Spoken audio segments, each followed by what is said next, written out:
नमस्कार। Programme 8 PM में एक बार फिर आपका स्वागत है और मैं हूं दर्शपाल गुप्ता। तो आइए अब नजर डालते हैं आज के समाचारों पर। जम्मू कश्मीर के कुलगाम में आतंकियों और सुरक्षा बलों के बीच चल रही मुठभेड़ आज समाप्त हो गई। बुधवार को सुरक्षा बलों ने नागरिकों की हत्या के कई मामलों में शामिल लश्कर-ए-तैयबा शाखा टीआरएफ के एक शीर्ष कमांडर को मार गिराया। पिछले मंगलवार को भी मुठभेड़ में 2 आतंकी मारे गए थे। कुल मिलाकर इस अभियान में सुरक्षा बलों ने 3 आतंकियों को मार गिराया। अब भारतीय सेना ने इस बाबत अभियान की समाप्ति को लेकर जानकारी दी। जानकारी के अनुसार भारतीय सेना की चिनार कॉर्प्स ने इंटरनेट मीडिया के एक्स पर पोस्ट किया। कुलगाम के सामान्य क्षेत्र रेडवानी पाइन में 6 व 7 मई को मध्यरात्रि को शुरू हुआ एक जॉइंट ऑपरेशन लगभग 40 घंटे निरंतर निगरानी के बाद समाप्त हो गया। इसमें सेना ने 3 आतंकियों को मार गिराया। चिनार कोर कश्मीर में शांति बनाए रखने के लिए प्रतिबद्ध है। अधिकारियों ने गुरुवार को कहा कि भारतीय सेना ने 40 घंटों की निगरानी के बाद 3 आतंकियों को ढेर करते हुए ऑपरेशन रेडवानी पाइन पूरा कर लिया। भारतीय सेना के चिनार कॉर्प्स के आधिकारिक हैंडल से एक्स पर एक पोस्ट में ये बात कही गई। पिछले हफ्ते जम्मू कश्मीर में पुंछ में वायुसेना के काफिले पर हमले में शामिल 3 आतंकवादियों का सीसीटीवी फुटेज जारी किया गया है, जिसमें कॉर्पोरल विक्की पहरे की मौत हो गई थी और उसके 4 सहयोगी घायल हो गए थे। कथित तौर पर तीनों ने हमले में उच्च शक्ति वाली असॉल्ट राइफलें, यूएसए निर्मित M4 और रूस निर्मित AK-47 का इस्तेमाल किया, जो इस क्षेत्र में साल का पहला बड़ा हमला था, जहां पिछले साल आतंकवादियों ने सैन्य ठिकानों पर कई सैनिकों को मार डाला था। 3 आतंकवादियों की पहचान पाकिस्तानी सेना के पूर्व कमांडो इलायस हदून के नाम से जाने जाने वाला पाकिस्तानी आतंकवादी और प्रतिबंधित लश्कर-ए-तैयबा कमांडर के कोड नाम अबू हब्जा के रूप में की गई है।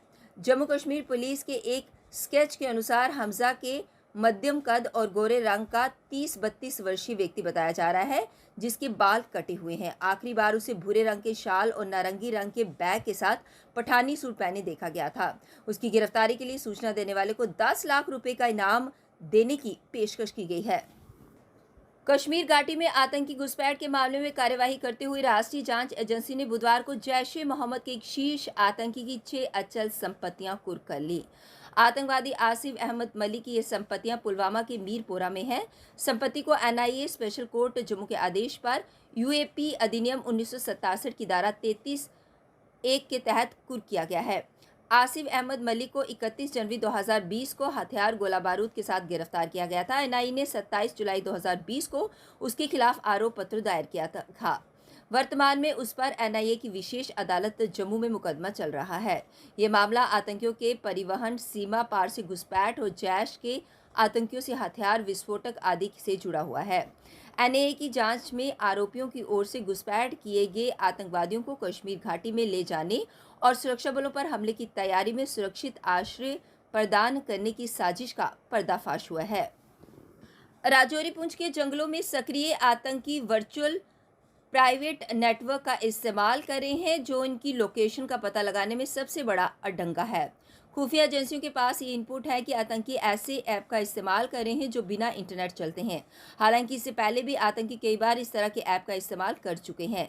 इन ऐप के जरिए सीमा पार से आतंकी संगठन आतंकियों की मदद कर रहे हैं।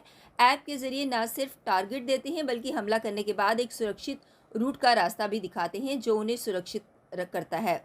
बता दें कि जम्मू के नगरोटा, कठुआ में भी आतंकियों के पकड़े जाने पर इनके मोबाइल में VPN ऐप मिले थे। हाल ही में पुलिस ने राजौरी में 3 युवकों पर VPN ऐप का इस्तेमाल करने पर FIR लगाई है। पुलिस को भी शक है कि जंगलों में सक्रिय आतंकी ऐसे ऐप का इस्तेमाल कर रहे हैं। जिले में बीते 2.5-3 साल से आतंकवाद की जड़ें मजबूत करने में जुटे पाकिस्तान परस्त आतंकियों ने बरसों बाद फिर से गांव का रुख करते हुए घरों में खाना खाने का क्रम शुरू कर दिया। इसका उदाहरण जिले के डन्ना शास्त्यार में वायुसेना के वाहनों पर हमला करने वाले आतंकियों का है, जिन्होंने हमले के एक दिन पूर्व रात को पुंछ के गांव शिंदरा टॉप में बंदूक की बल पर एक ग्रामीण मोहम्मद रजाक के घर पर न सिर्फ रात को खाना खाया, बल्कि बचा हुआ भोजन भी अपने साथ लेकर चले गए। आतंकियों के घर में खाना खाने का खुलासा पुलिस की ओर से आतंकियों का सहयोग करने के आरोप में पूछताछ के लिए उठाए गए लोगों में शामिल मोहम्मद रजाक ने किया। रजाक के बताए गए हुलिये के आधार पर सेना ने हमले में शामिल 2 आतंकियों के स्केच बनवाकर जारी करते हुए उन पर 20 लाख का इनाम घोषित किया है। इससे पूर्व जिले में पिछले 2.5-3 वर्षों में आतंकियों की ओर से किसी घर में आकर खाना खाने का कोई भी मामला सामने नहीं आया।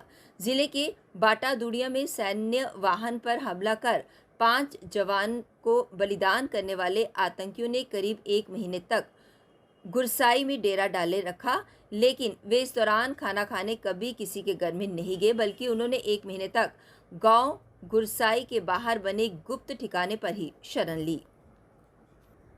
प्लावाला सेक्टर में नियंत्रण रेखा पर इकनी नाला के पास बुधवार सुबह करीब 11:30 बजे 3 से 4 संदिग्ध देखे गए।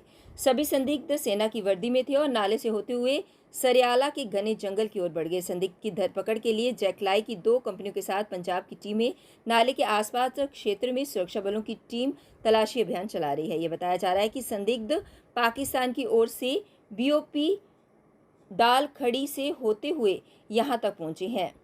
सूत्र बताते हैं कि पाकिस्तान की BOP पर 66 इन्फेंट्री डिवीजन के तहत 651 मुजाहिद तैनात हैं। संदिग्धों को देखे जाने के बाद इलाके में सतर्कता बढ़ा दी गई है। स्थानीय पुलिस भी सतर्क है, हालांकि देर शाम तक कोई सफलता हाथ नहीं लगी। जरूरी नहीं कि शमियाना लगाकर ही शादी की जाए।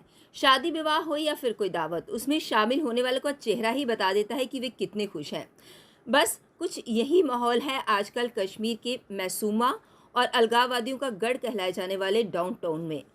अब ना मैसूमा में कोई पथराव की बात करता है और ना ही कोई ऐतिहासिक जामिया मस्जिद के बाहर आतंकी और अलगाववादियों का पोस्ट लहराते हुए आज़ादी का नारा लगाता है। जिन गलियों और बाजारों में कुछ समय पहले तक मुख्यधारा की राजनीति करने वाले बचते बचते निकलते थे, अब वहां वोट मांगते उम्मीदवारों और उनके समर्थकों की रैलियां हो रही हैं। पत्थरबाजों और आज़ादी का नारा देने वालों की भीड़ गायब है और उसकी जगह लोकतंत्र के उल्लास ने ले ली है। अब यहाँ बेसब्री से मतदान दिवस का इंतजार करता आम कश्मीरी नजर आता है। अप्रैल महीना राहत भरा गुजरने के बाद मई के पहले सप्ताह में गर्मी धीरे धीरे अपना रंग दिखाने लगी थी, लेकिन पिछले कुछ दिनों से पड़ रही गर्मी ने सभी का हाल बेहाल कर दिया है। पिछले 5-6 दिनों से दिन का अधिकतम तापमान लगातार 35 डिग्री सेल्सियस से ऊपर चल रहा है। अधिकतम तापमान के साथ न्यूनतम तापमान भी सामान्य से ऊपर चल रहा है। जम्मू में ही नहीं, कश्मीर में भी अधिकतर क्षेत्रों में अधिकतम तापमान सामान्य से ऊपर चल रहा है। धीरे धीरे गर्मी भीषण रूप धारण करने लगी है। बुधवार को जम्मू का अधिकतम तापमान 38.6 डिग्री सेल्सियस दर्ज किया गया, जो सामान्य से 1.8 डिग्री सेल्सियस ऊपर रहा। न्यूनतम तापमान 22.1 डिग्री सेल्सियस रहा। श्रीनगर का अधिकतम तापमान 30.4 डिग्री सेल्सियस दर्ज किया गया, जो सामान्य से 6.8 डिग्री सेल्सियस अधिक रहा। न्यूनतम तापमान 11.6 डिग्री सेल्सियस दर्ज किया गया।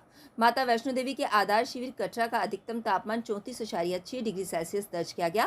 न्यूनतम तापमान 22.1 डिग्री सेल्सियस रहा। भद्रवाह का अधिकतम तापमान 31.6 और न्यूनतम तापमान 12.4 डिग्री सेल्सियस रहा। 8 बजे फिर आपसे भेंट होगी, तब तक इजाजत दीजिए।